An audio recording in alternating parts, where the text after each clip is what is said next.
Hello, my name is William Gonzalez, and this video is introduction to AC test equipment. My initial setup on the breadboard is as follows. I got the analog output channel 0 high going into my analog input channel 0 high. My analog ground is connected to analog input channel 0 low.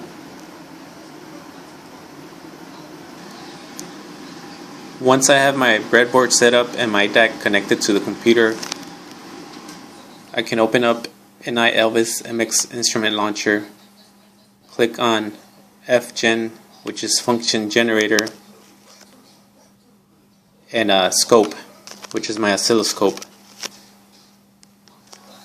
For a basic setup of the function generator, we could use 400 Hertz and 5 volts peak to peak. We also want to make sure our signal route is under the right channel, which is analog output channel 0. And for our oscilloscope setup, we could have it at the default values of 1 volt under scale, volts per division, and 5 milliseconds under time per division. And once again, we want to make sure that our source is under analog input channel 0. Now if we hit run on the function generator and run on the oscilloscope, we will get our signal.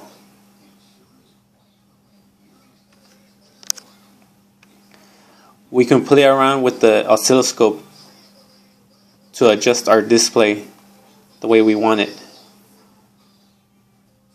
We want a steady signal, so under trigger type, I will select edge.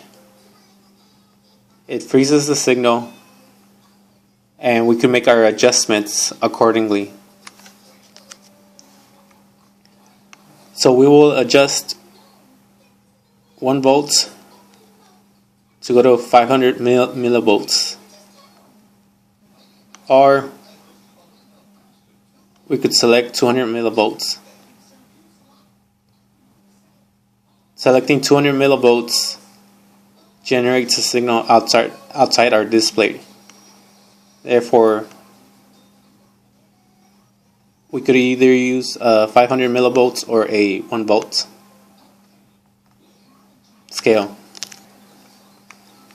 Now we go under time per division. We could select different values, for example 2 milliseconds, and you'll see our signal change.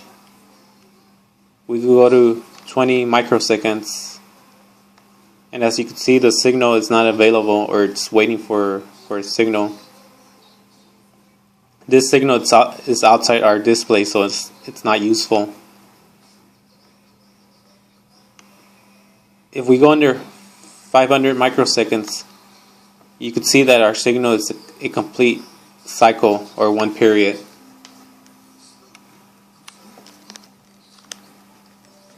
And that's the basic setup for an AC signal using breadboard, my DAC,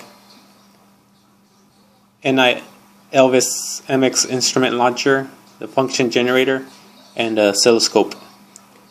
You can use different values to generate different signals, and under the oscilloscope you could vary the values so that the signal is displayed correctly on the oscilloscope. Now that we know how to generate a simple AC signal, we can go ahead and change the values over here under the function generator to output different type signals. We can generate a triangular wave signal or a square wave signal. We could adjust our frequency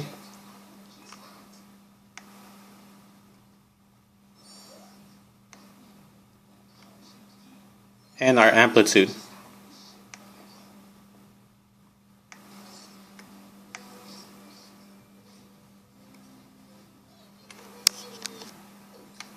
We could also adjust the signal using this DC offset knob. And what it does, it takes the signal to the positive y-axis or negative.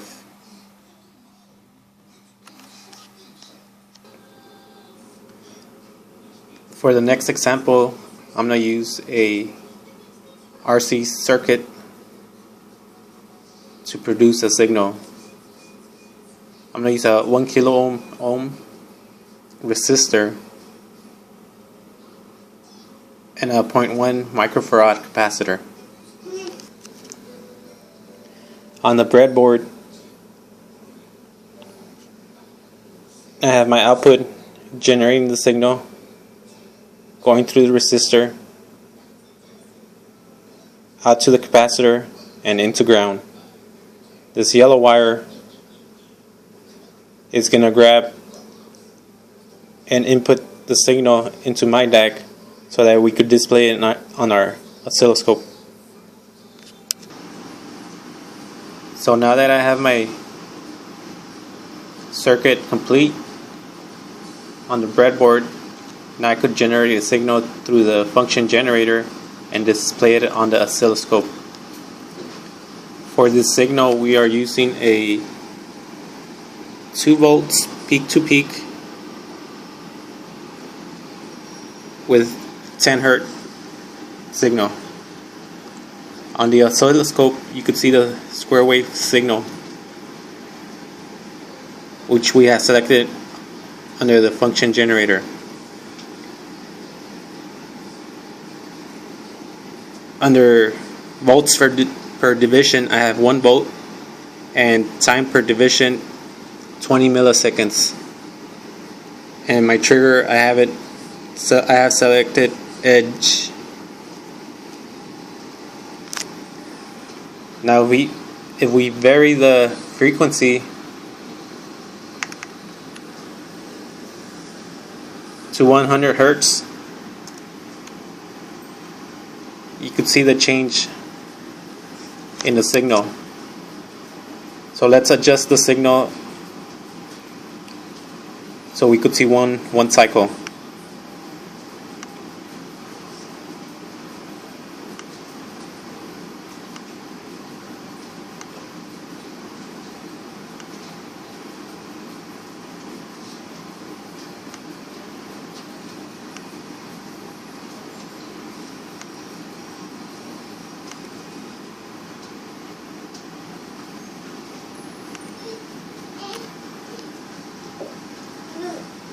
So now that we have exactly 1 cycle of the signal going through our display, you can clearly see the signal start curving over here on the left corner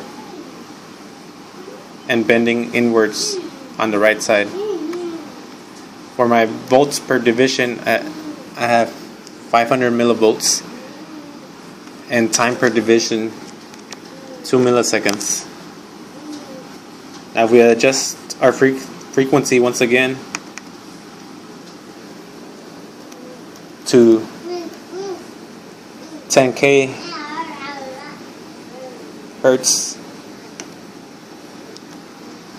you'll see our signal change.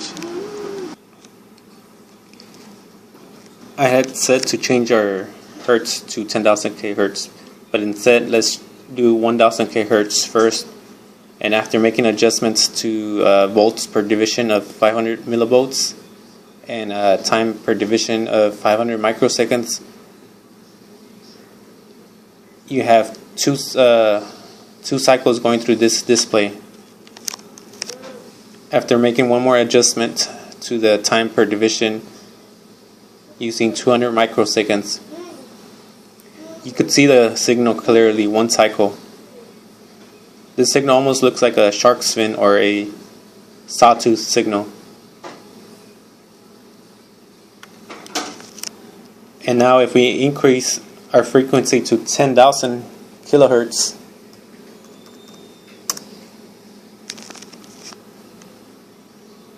our signal changes to a triangular type signal. And if we adjust our settings, we can clearly see the signal and have a better view.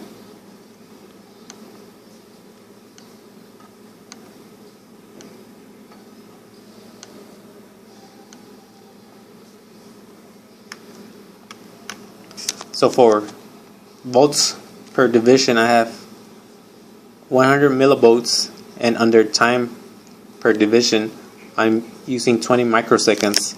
And you can see the signal change from a square wave to a triangular wave signal using 10 kilohertz and 2 volts peak to peak. And if I max out my frequency to 20k hertz, the signal stays at a triangular shape form wave. The period or the cycle changes. Therefore, I'll change my time per division. And right now, under time per division, I'm using 10 microseconds. I'm going to adjust my volts per division just to get a bigger view of the signal, or a better view.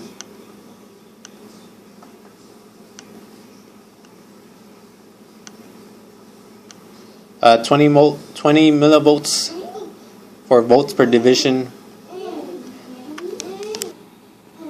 After selecting 20 millivolts, the signal, we generated a signal that's big, but unfortunately we want to see the whole signal, and this signal is outside our display. So what I'll do, I'll just reduce the volts per division to read 50 millivolts,